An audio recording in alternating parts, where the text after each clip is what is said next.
the gate! Captain Grant, Continental Army.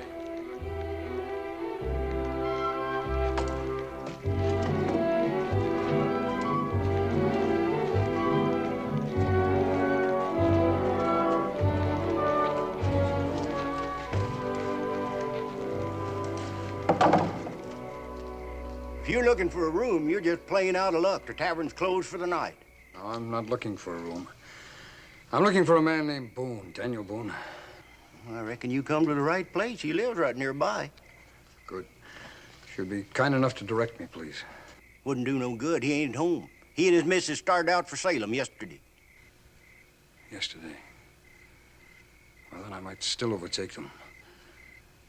Do you know where I might obtain a fresh horse? Mine's almost exhausted, I'm afraid. I don't know this time of the night. Well, I'll pay. And pay well. Well, I've got a horse. Is he a good traveler? He'll go as far and as fast as any horse in Kentucky. Then I'll make a bargain with you, friend. My horse for yours and all of this gold to boot. You just made yourself a deal.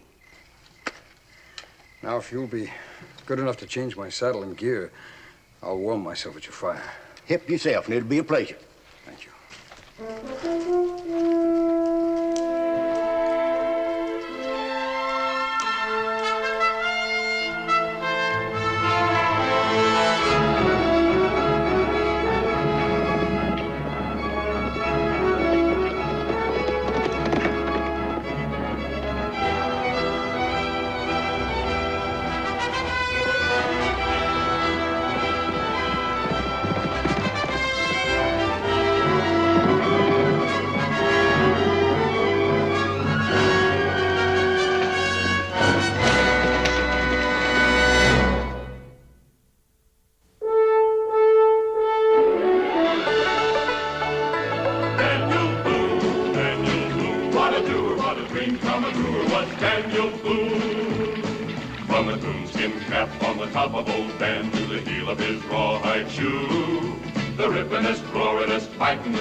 The prettiest girl in all of New Orleans. And about the Dowdies, I don't think Salem stars are up to big city standards. You sure look good to me. Speaking of looks, you're quite a distinguished figure yourself. Well, I feel all hemmed in, and I also feel just a little naked. Naked? You wouldn't let me bring old Ticklicker along. Mr. Boone, will you please remember that this is a pleasure trip and not a hunting expedition? I don't have to remember because you're not going to let me forget. I'm ready anytime you are. Now watch your step, man. Goodbye, Daniel. Behave yourself. I'd better. See you in a month or so, Gabe. Yeah, barring floods, hurricanes, and blizzards, that might be so.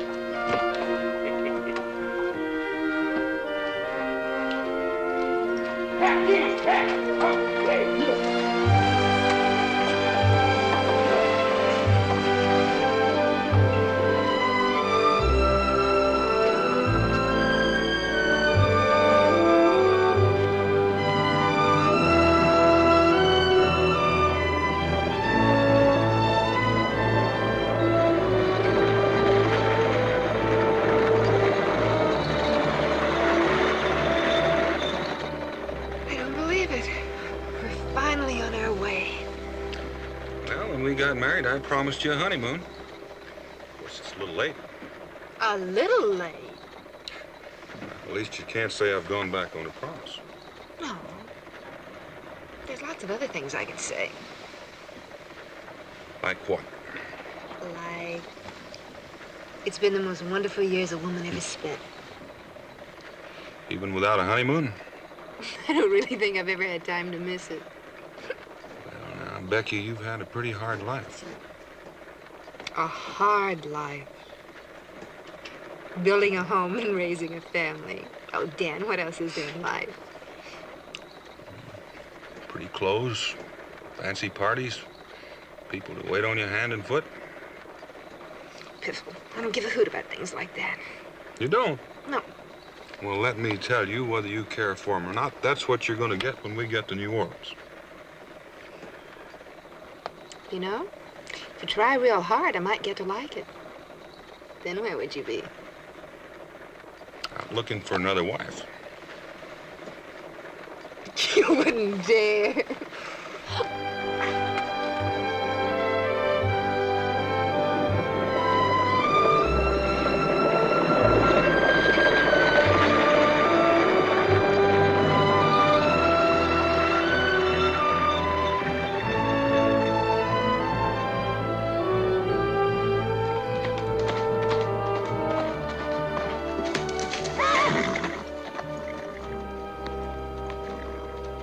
Step right in, sir, and refresh yourself. You look as though you need it. I'll have a boy take care I of have your no horse. time for that now. I'm looking for a man named Daniel Boone. I believe he's staying with you. You just missed him. He and his wife took the southbound coach this morning. Do you know where the coach is stopping for the night? Bent's Crossing. Ben's Crossing. It's a long ride, friend, and if I may say so, neither you nor your horse seem up to it. Well, I thank you for your consideration. We'll make it.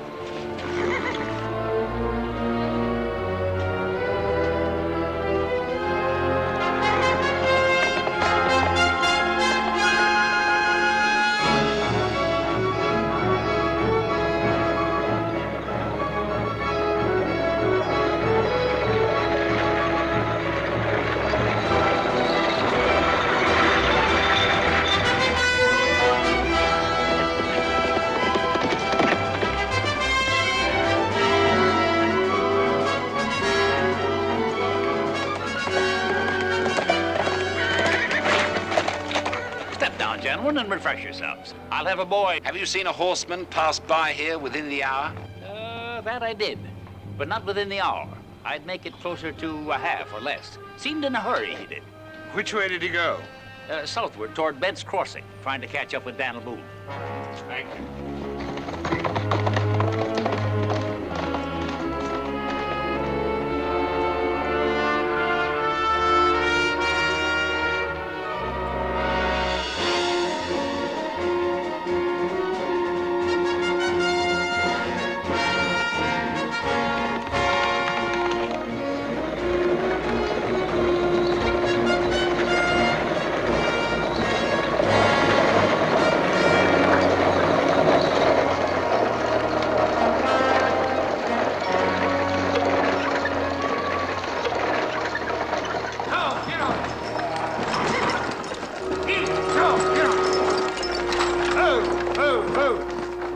You're late getting here. Have any trouble? Nope, just a little late getting started. Got any mail for me from Salem? No, but I got you a couple of passengers, and they're going with me all the way to New Orleans. Mr. and Mrs. Boone. Did you say Boone? Not Daniel Boone by any chance? I don't know how much chance has got to do with it, but I'm him. Well, my name is Lomas. It's a great honor to meet you, Mr. Daniel Boone. And you too, ma'am. Oh, well, thank you. Now, you folks just go in and out of the night chill. I'll take care of your luggage. Oh, just the small bag inside, please. That's all we'll need. Yes, ma'am. Friendly fella, isn't it? Oh, that sort of friendliness can be dangerous. I think you broke my hand.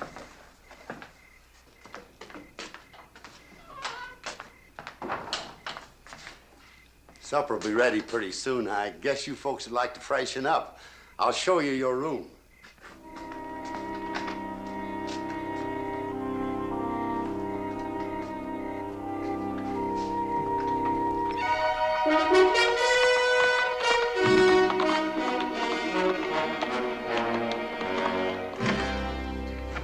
It don't look very fancy, but I'm sure you'll find it comfortable. I'm sure we will. If you want anything, you let me know. I'll call you when the table's set. Thank you. Oh, all I want is a good night's sleep. Are you tired? Aren't you? No. But given a choice, I'd rather walk than ride in that coach. But not in these boots.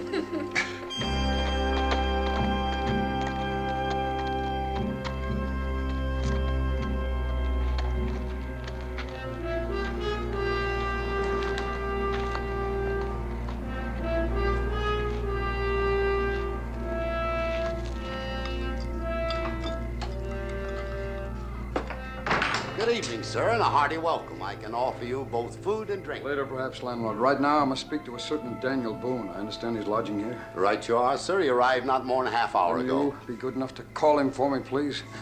I must speak to him on a matter most urgent. Yes, sir.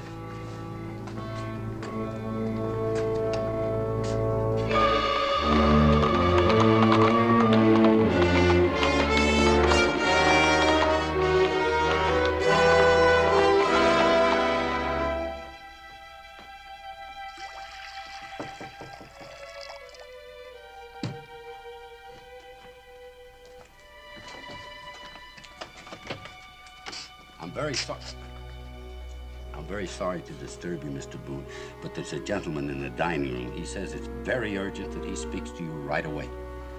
Did he leave his name? No, sir, and I forgot to ask him. Tell him I'll be right there. Yes, sir.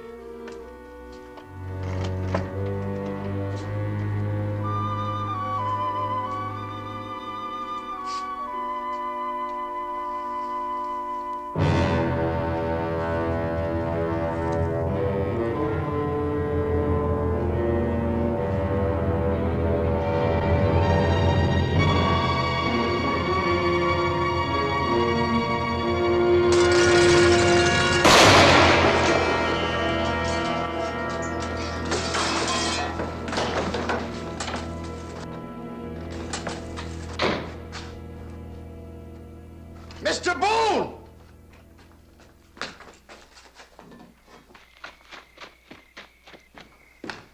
It's the man to see you, Mr. Boone. Someone must have shot him through that window there. Do what you can for him. Yes, sir.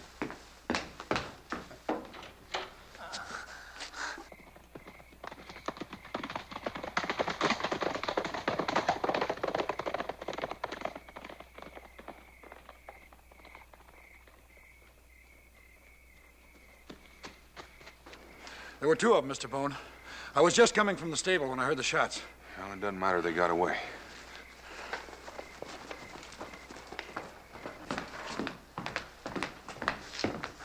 He's hurt real bad, Mr. Boone. Captain. Daniel. Grant. Daniel, old friend. Give me some hot water and some... No time for that, Daniel. I must speak to you alone.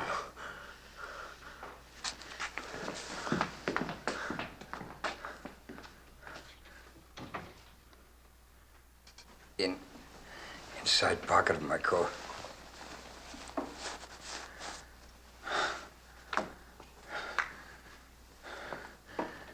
Daniel, it is vitally important that you deliver that document to New Orleans. All right, Captain. The man that document is intended for will contact you. How will I know him?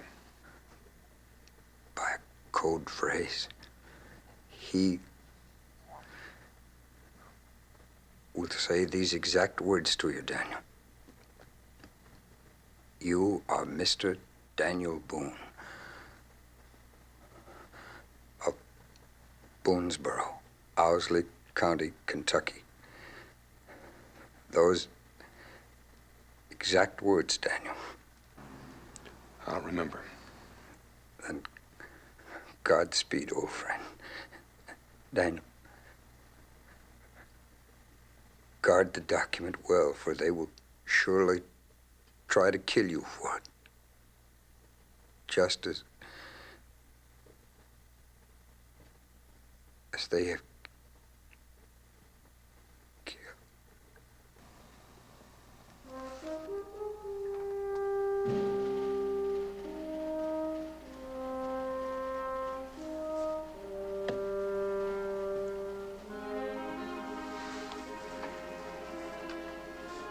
office of the President of the United States.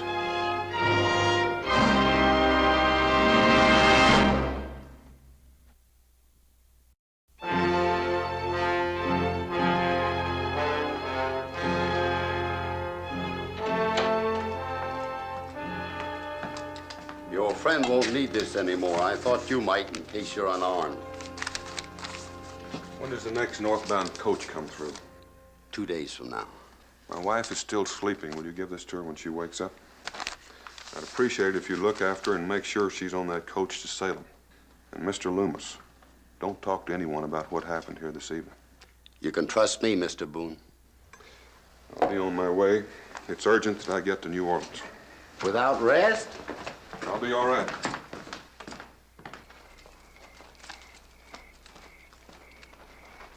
I saddled your fresh horse, Mr. Boone. That one your friend was riding was about done in. I'm obliged to you. How much do I owe you for him? You don't owe me anything, Mr. Boone. You can return him on your way home. And I'm doubly obliged to you. Good luck on your journey. Thank you.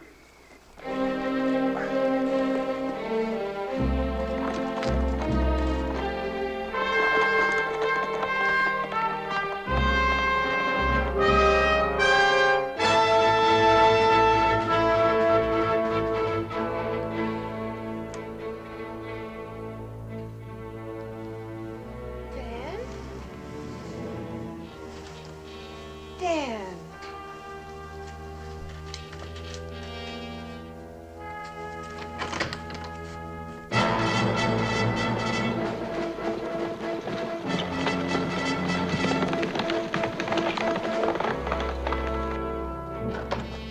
Mrs. Boone.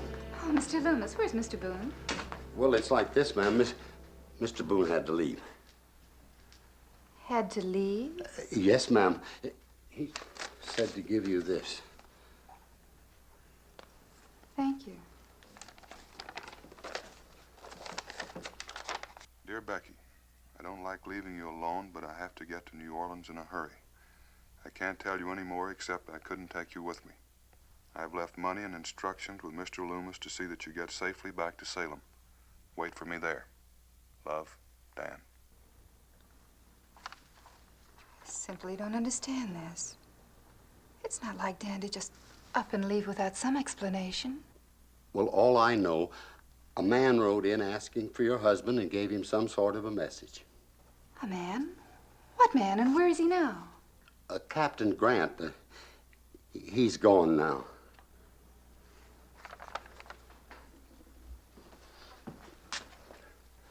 Could I get you something, ma'am? A hot drink, perhaps? No, thank you. The coach for Salem don't leave for 2 days. I reckon you're going to have to stay on here till then, ma'am. Nonsense. I'm not going back to Salem. I started for New Orleans, and that's where I'm going. Well, Mr. Boone said I'm sure my husband did what he thought was best, but I don't happen to agree with him. By the way, did he say where he'd be staying in New Orleans? I didn't mean to listen in, ma'am, but I think I heard the other gentleman mention the Hotel Imperial. Hotel Imperial. Thank you. You will see that I'm awakened in time to catch the coach in the morning. Yes, ma'am.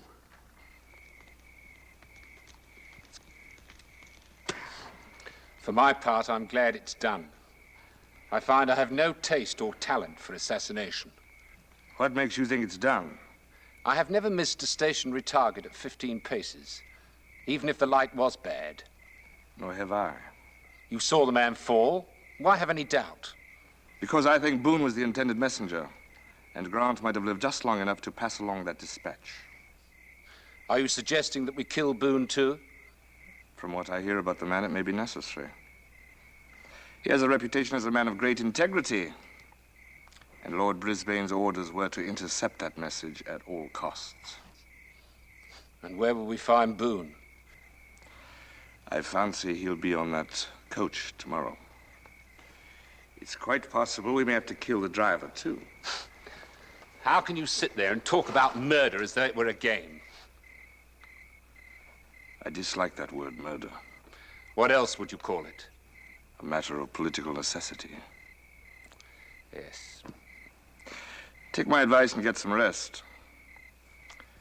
We may have a busy day tomorrow.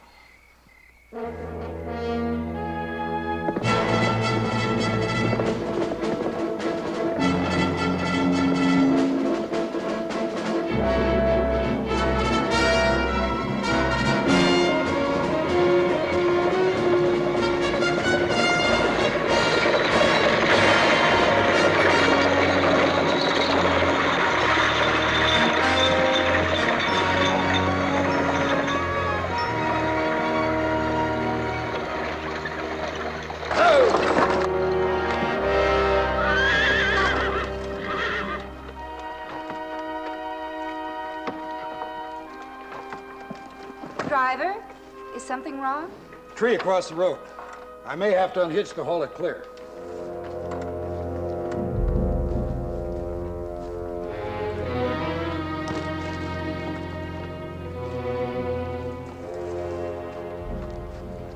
Sorry to inconvenience you, friend, but we had to find a way to stop the coach. Well, now that you've stopped it, what do you intend to do about it? Allow me to introduce myself. My name is Tyler, High Sheriff of Suffolk County. We have information you have a criminal aboard. Well, I don't know what your source of information is, but I suggest you get another. The only passenger I have is a female, and she's not a criminal. She's a very respectable woman, married to a very respectable man by the name of Daniel Boone. Now, if you two would give me a hand with this tree, I may make it to New Orleans before snowfall. We'd be happy to. I assume that Mrs. Boone will be going through to New Orleans? Yep. Then, perhaps she'd like some company. Frankly, I'm getting tired of sitting in that saddle. I suggest we carry on by coach. I have no objections. I'm as tired of straddling that horse as you. Well, then it's decided. Get the horse's stone. I'll pay my respects to the lady.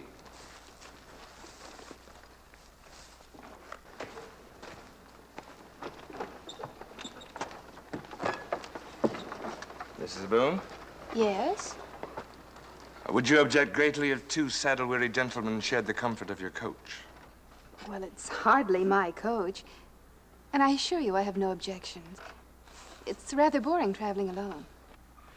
It's rather a long journey for a lady to undertake all by herself. Well, I didn't really undertake it by myself. A pressing business matter forced my husband to ride on ahead. I'm meeting him in New Orleans.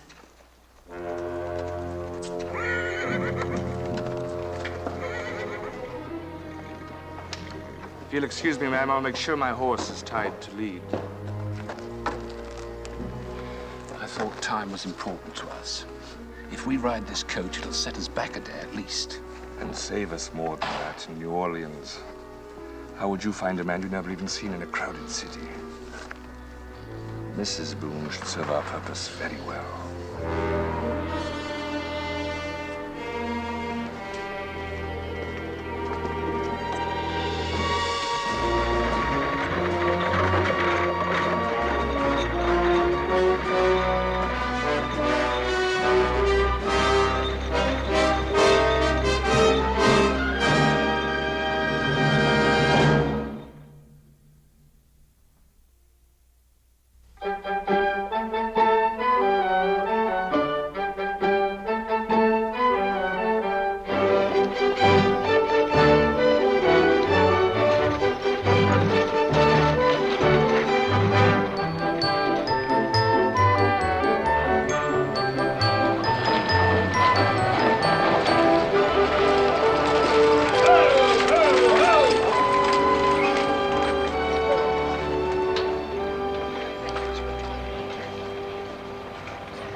May I help you with your luggage, Mrs. Boone?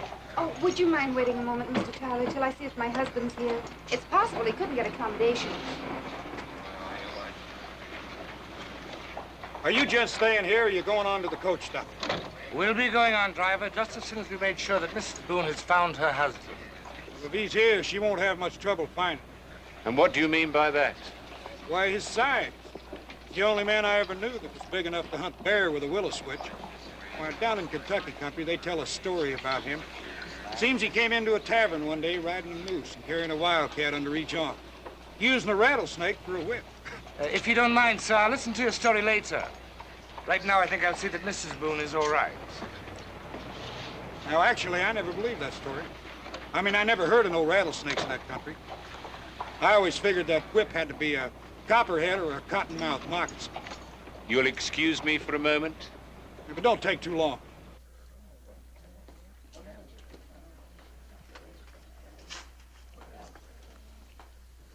Madam, I'm sorry, but we have no Mr. Boone registered at this hotel. But I was told this is where he'd be staying. Madam, I repeat, I'm sorry. Perhaps he's made some sort of inquiry or left a message. How would I know that, madam? This is the finest hotel in New Orleans. We have so many people come through here. How could I remember? If my husband had been here, you'd remember. Why do you say that? Well, I guess the best way I can describe him is that he sort of looms over people. Looms? Yes, I think that's the proper word. You mean he's rather tall? I imagine you could describe him that way. Well, we do have one guest here who rather answers the description, Mr. Holt, Mr. Nathan Holt. Oh, he's just coming down the staircase now. Dan! Madam, please. Daniel Boone! Madam, please. That man is Mr. Nathan Holt, and I'd appreciate it if you... Nathan Holt? That's Daniel Boone. Don't you think I know my own husband when I see him? Madam, if you insist on creating a scene, I shall be forced to call the manager. I hardly think that will be necessary. Are you sure that was your husband, Mrs. Boone? Certainly, I'm sure. I repeat, madam, that man is registered as Nathan Holt. What's his room number? Suite C. Thank you. Mr. Tyler, would you be kind enough to look after my luggage? I think Mr. Boone and I are due for a little conversation. I'll see that it's taken care of. Thank you.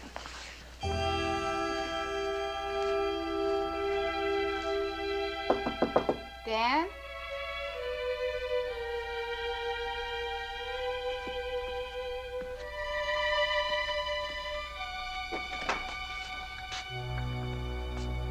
Just about the last person I expected to see here. Now, don't tell me that. You saw me in that lobby not 5 minutes ago and refused to recognize me. Seeing you did surprise me some. I thought maybe you were all the way back to Salem by now. I'm sure you did.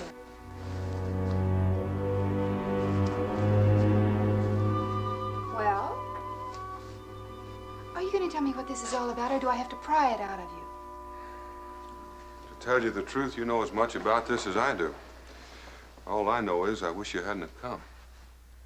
Well, that's a fine thing to say. I thought this was to be our honeymoon. Well, I thought so too until Captain Grant caught up with me at the Copper Kettle Inn. What did he want? He gave me a message to deliver. What sort of message?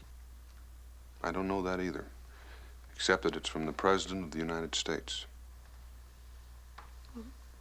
Who were you to deliver it to? Well, I'm still waiting to find out. Becky, won't you please go back home and let me work this out, whatever way it has to go? You're in trouble, Dan, aren't you? And in danger, too. Well, that may be possible. One man's been killed already, Captain Grant. That's why you can't stay. I haven't the slightest intention of leaving, not till you leave with me. Don't you see, I can't let you stay. Your life may be in jeopardy, too. Well, it won't be the first time I've been in danger, and I have my very serious doubts if it'll be the last time. So whether it's Mrs. Daniel Boone or Mrs. Nathan Holt, I'm staying right here. Well, about all I can hope for is to get this business over with as soon as possible. And in the meantime, we can try to have as much fun as we can.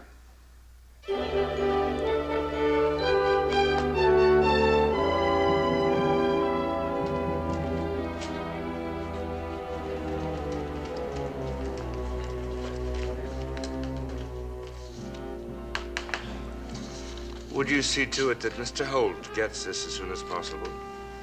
I'll see to it myself, sir. Do you expect an answer, sir? Not right away.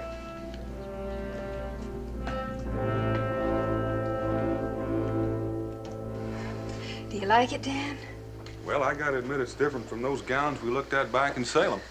Well, that's not the most complimentary remark I've ever heard. Well, I never was real good at making pretty speeches. I've noticed that from time to time.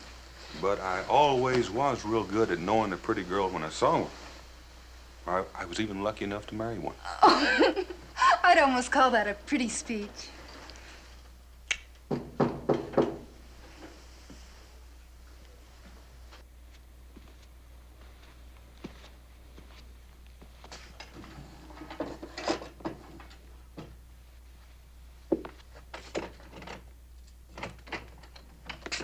Mr. Holt?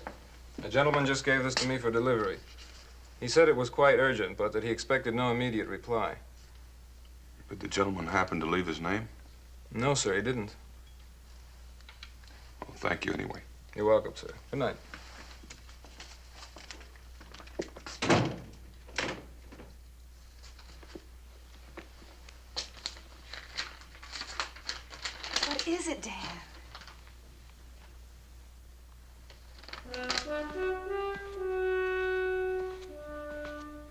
Mr. Daniel Boone, if you will come to Pier 13 at 9 o'clock, I think your mission in New Orleans can be successfully completed.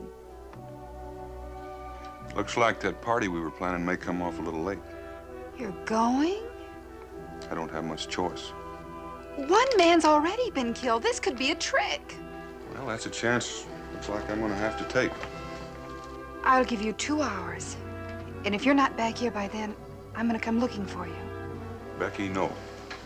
You stay here and keep the door closed. And you hang on to this. No, you may need it. Well, you may need it more than I do. And I want to make sure that you're here when I come back. Good night, Becky.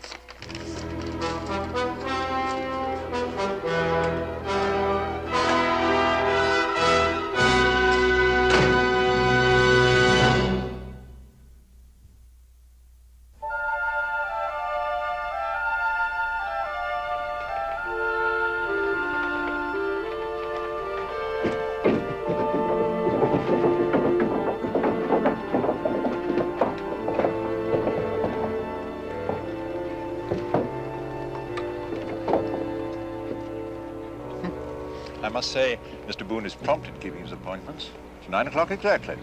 Shall I call him over, my lord? No, let him wait a little. I'd like to be quite certain that he's unaccompanied. Would you like to have me wait for you, sir? Well, I'm not sure how long I'm going to be here. You'll find it hard to get a cab in this neighborhood at this time of night. I can understand that. I've got a lot of time.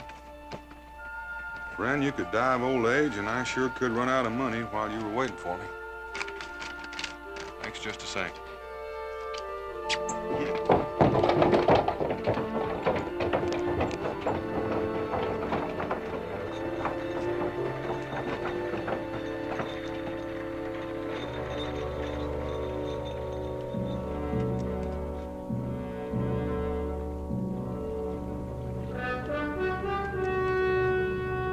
Hello?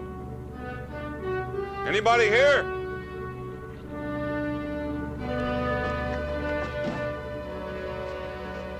Briggs, Yes, sir. Boone's here. You think I'm deaf? I could hear him calling if I was halfway out to sea. I may overlook your impertinence if you happen to remember your instructions.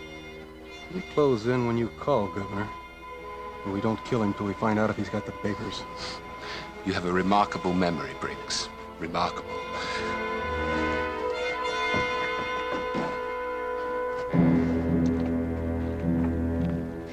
We'll give him another quarter of an hour.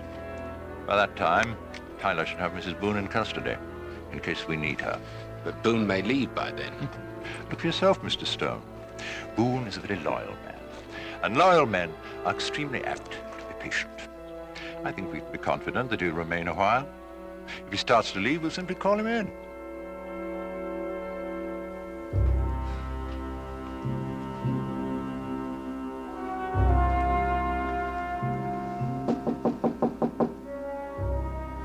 Yes? Who is it? It's Mr. Tyler, Mrs. Boone. I'd hoped that you'd remember me as a traveling companion. I remember you quite well for your courtesy. But why are you calling at this hour of the night?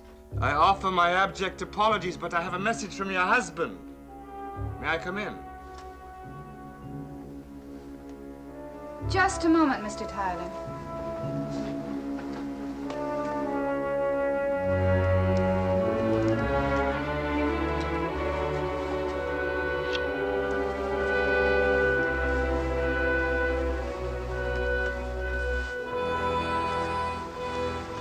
You may come in now, Mr. Tyler.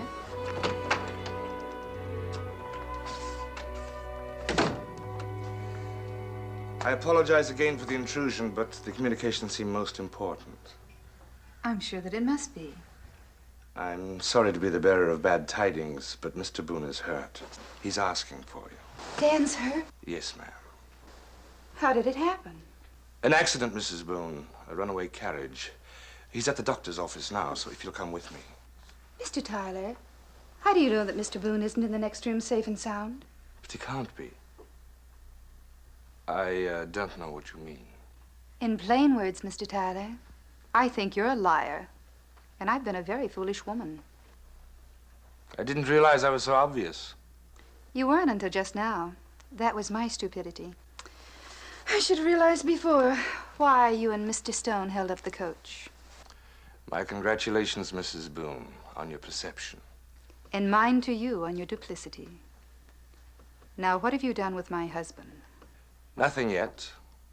He'll be quite safe if he sees fit to cooperate. I assure you he won't. He's not a traitor. I assure you we've considered that. That's why I'm afraid you'll have to come along with me. Come along with you. It's possible that Boone might risk his own life, but we're quite sure that he won't risk yours. Who's we? What difference does it make? Get your coat, Mrs. Boone, and come quietly, and I'll assure you that you won't be harmed. And I'll assure you, Mr. Tyler, if you take one more step, you'll be harmed very much indeed.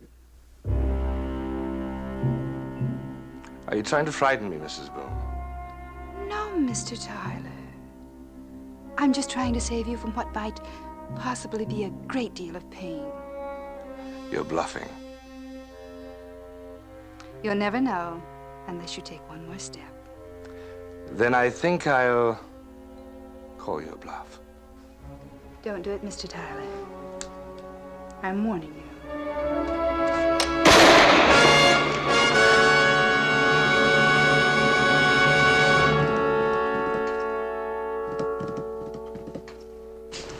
Would you mind calling the police?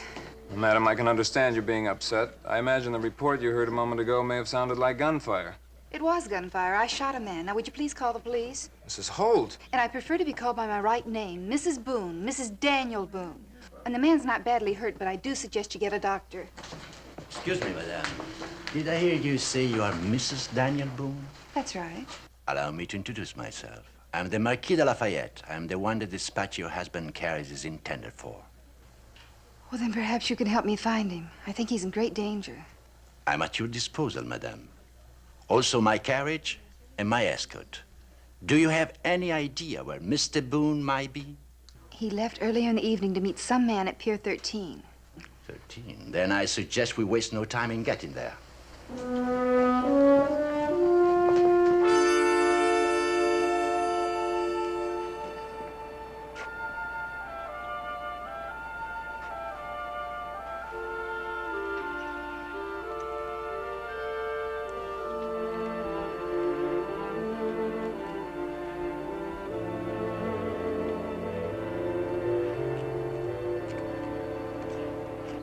Yes, I think we might call him in now. It's quite apparent that he came alone.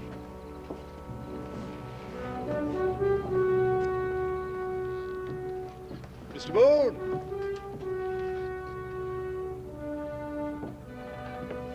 Mr. Boone! This way! This way, Mr. Boone!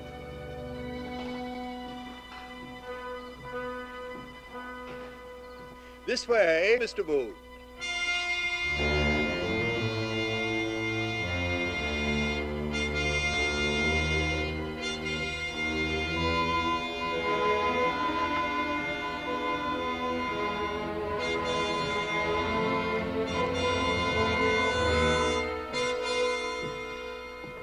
I'm sorry to have kept you waiting, sir, but in affairs of this kind, the utmost secrecy is necessary. I had to assure myself that you were not being followed.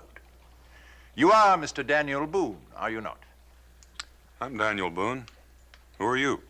Under the circumstances, I prefer to remain anonymous. Well, under the circumstances, there's not much chance of our coming to an agreement. I assume that you're carrying the dispatch with you? Dispatch? Oh, come now, Mr. Boone. You're being difficult. Well, I'm not being difficult. I'm just trying to make sure I'm dealing with a man I'm supposed to deal with. If I were not the proper person, how would I know that you are registered at the Hotel Imperial as Nathan Holt?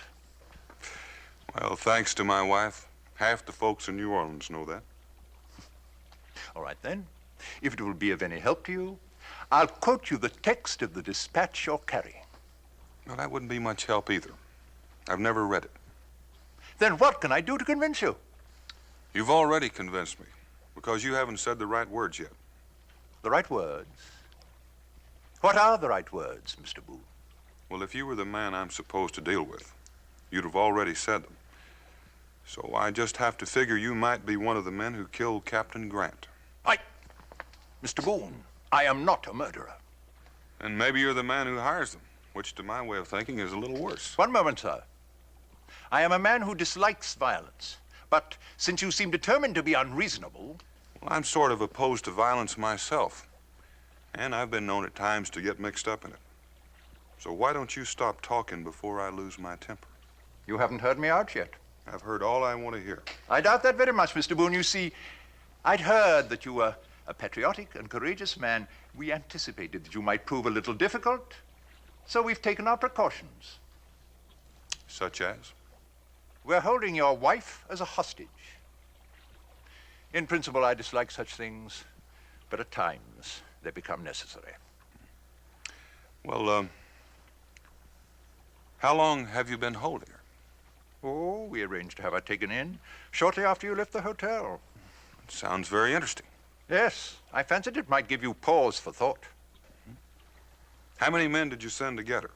What difference does that make? If you sent only one, I feel sorry for him. Because when I left, she had a gun, and she's as good a shot as I am. All right, Mr. Stone. Call in your men.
I think it would be better if you wait here, Mrs. Boone. No. I assure you, we will see to your husband's safety.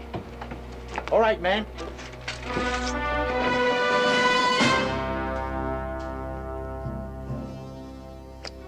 There isn't a single paper on him, my lord. I suppose it was too much to expect that he'd be carrying them. What do you want done with him, my lord? Shall we toss him overboard? No. Not until we find out about Mrs. I can tell you that, Lord Brisbane. Place these men under military arrest.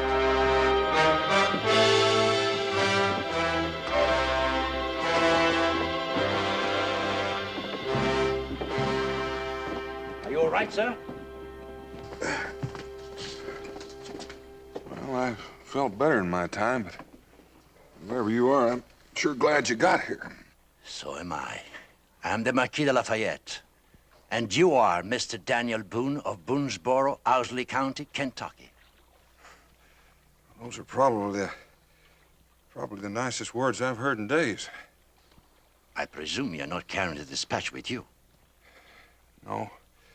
When we get to my wife, we'll be in business. It's quite simple, Mr. Boone. She's the one who directed me here. She's waiting at my carriage. Well, I told her to stay in the room.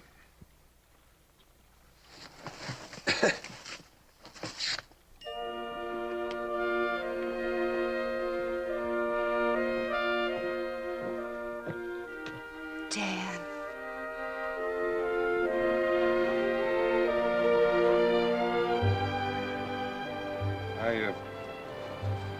think this is what you've been looking for. How long have I been carrying that? Not long. Not long at all. You've always been real good at taking care of things. If you'll excuse us, Marquis, for some time we've been trying to have a honeymoon. Please, be my guest.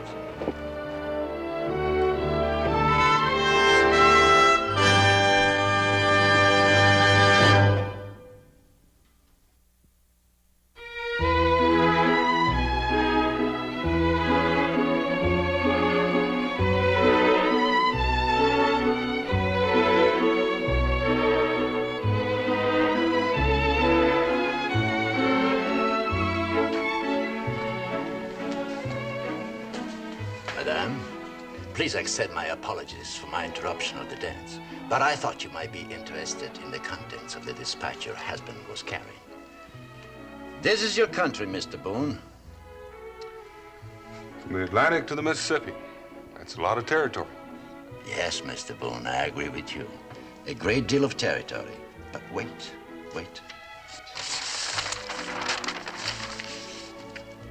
The Atlantic to the Pacific. This would make England's claim on Oregon secure, and you would always be dependent on her. This is the Louisiana the United States is purchasing. And this is what you will become the moment I put your president dispatch in the hands of Napoleon. That was in the letter I was carrying? Mm-hmm. That was the letter. It's no wonder they wanted to stop it. That's why your dispatch could not be sent the usual way.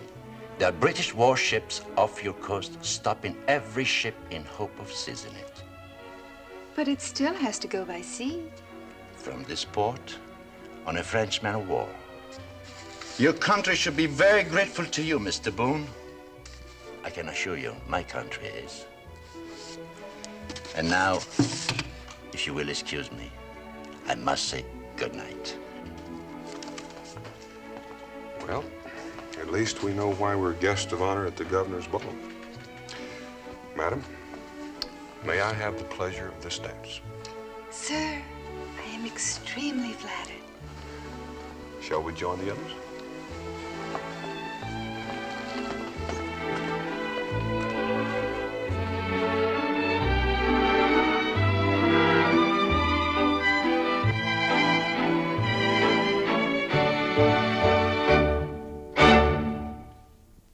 Daniel Boone was a man, yes, a big man, with an eye like an eagle and as tall as a mountain was he. Daniel Boone was a man, yes, a big man. He was brave, he was fearless, and as tough as a mighty oak tree. From the coonskin cap on the top of old Dan to the heel of his rawhide shoe, the ripplingest, roaringest, fightingest man the frontier ever knew. Daniel Boone was a man, yes, a big man, with an eye like an eagle and as tall as a mountain was he. Daniel Boone was a man, yes, a big